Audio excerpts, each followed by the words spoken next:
The Robert Wood Johnson Foundation has released their annual county health rankings for 2012. The rankings look at how healthy people in nearly all counties across the United States and project how long they will live. The 2012 County Health Calculator uses education and income to illustrate how these factors outside the healthcare system may affect everyone's health. The rankings are compiled using county-level measures from a variety of national and state data sources. Health factors that were looked at included health behaviors, clinical care, social and economic factors, and the physical environment. Two types of health outcomes were measured to show how healthy each county is and how long people live and how healthy people feel. Two of several new health-related measures in this year's rankings include how many fast food restaurants are in each county and what the physical inactivity level among residents are in each county.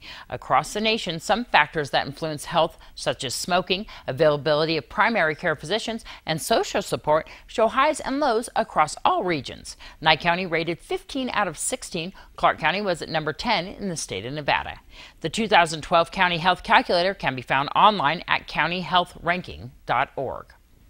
The Nevada Department of Public Safety and Transportation are reminding motorists to always drive safely after Nevada traffic fatalities rose by more than a third in the first 3 months of 2012 compared to the same time last year.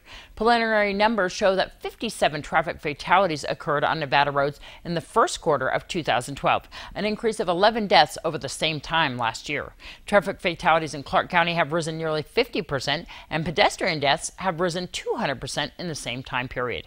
Motorists should always follow these safe driving tips. Buckle up. Nearly 50% of fatality crashes that Nevada law enforcement agencies investigated this past year involved unbuckled vehicle occupants. Don't drive impaired. On average, more than 50 people are arrested for driving under the influence every day in Nevada. Be pedestrian safe. To date in 2012, there have been 12 pedestrian deaths on Nevada roads, double the number from the same time last year. Keep your eyes on the road. Distracted or sleepy driving are just one of the factors that can lead drivers to unintentionally leave their lane. Put away the distractions and drive with your full attention.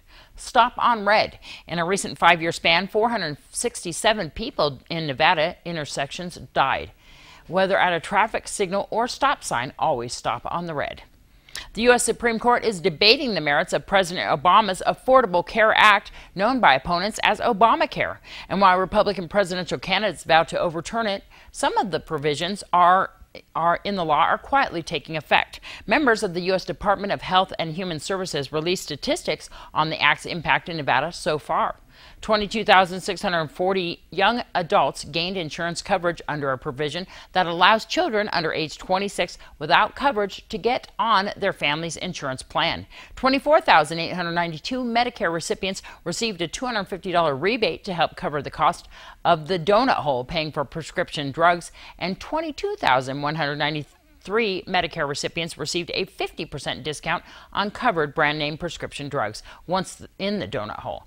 230,891 people on Medicare received free preventive services like mammograms, colonoscopies, and free annual wellness visits. Insurance companies are required to spend at least 80% of their premium dollars on health care and quality improvements. 937,000 Nevadans are free from worrying about lifetime dollar limits on health benefits. 579 previously uninsured residents who couldn't get coverage because of pre-existing conditions are now insured. Health centers received $3.7 million to create new health center sites in medically underserved areas. And $2.4 million was given for maternal, infant, and early childhood home visiting programs. I'm Deanna O'Donnell, and that's your news across Nevada.